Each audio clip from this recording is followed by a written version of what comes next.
చెప్పాలంటే ఇన్ని వేల రూపాయలు కర్ణాటక ప్రభుత్వం నుండి మనకు ఇంప్రెషన్ ఈ కాంగ్రెస్ తీసుకొని కర్ణాటకలో ఏ విధంగా కాంగ్రెస్ ప్రభుత్వం అమలు చేస్తుందని తెలుసుకొని ఇవన్నీ తెలంగాణలో ఎలా అమలు చేయాలనేది వివిధ వర్గాల ద్వారా ఆరా తీసి తెలుసుకోవడం అంటూ జరుగుతుంది. దీనికి గాను తెలంగాణ ప్రభుత్వం, ఇప్పుడున్న కాంగ్రెస్ ప్రభుత్వం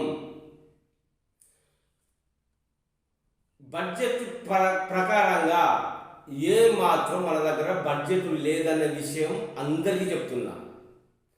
బడ్జెట్ మన దగ్గర లేదు, కానీ కుడిదిలో పడ్డ ఎలకలాగా కాంగ్రెస్ ప్రభుత్వం తీసుకుంటున్న ఈ నిర్ణయాలు ఎటువంటి సమాజానికి వినియోగకరంగా ఉన్నా కానీ మనము నెగిటివ్గా ఇప్పుడు లబ్ధి పొందుతున్న మన తెలంగాణ సర్కార్ ఏదైతే ఉందో వేల కోట్ల అప్పులు తేవడం జరిగింది. ఇది నిజం.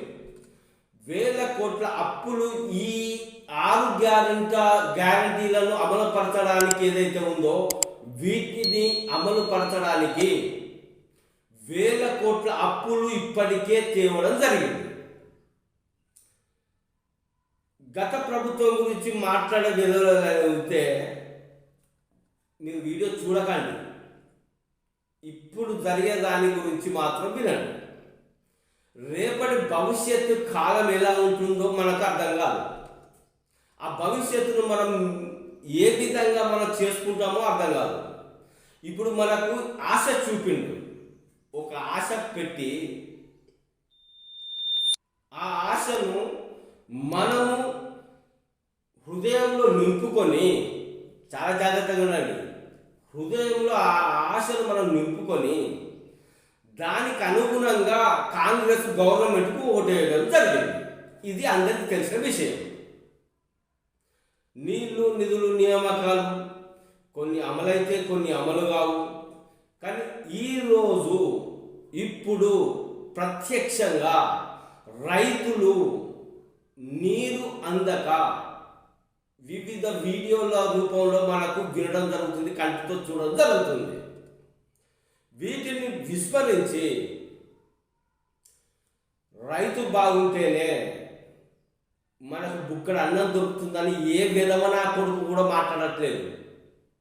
రైతుతోటే దునియా మొత్తం నడుస్తుంది. ఆహారం లేకుంటే ఏది నడవదు. ఎన్ని డబ్బులు కానీ, ఎన్ని అప్పులు కానీ, ఎన్ని రకాల సకల సౌకర్యాలు ఉన్నా కానీ వాడు 12 అంతస్తుల మేడ కట్టుకున్నా కడుపుకు బుక్కడు అన్నం మాత్రమే, అది మాత్రమే వాడిని బతికిస్తుంది. ఏ 12 అంతస్తుల మేడ కానీ వాడిని బ్రతికించలేదు. ఇది చాలా మందికి అర్థం కాక విచ్చలవిడిగా మెసేజ్లు చేస్తూ, విచ్చలవిడిగా ప్రవర్తిస్తూ వీళ్ళు అసలు ఎందుకు పుట్టారు, ఎందుకు బ్రతుకుతున్నారు, ఈ విధంగా ఎందుకు మాట్లాడగలుగుతున్నారు అనేది అసలు అర్థం కావట్లేదు.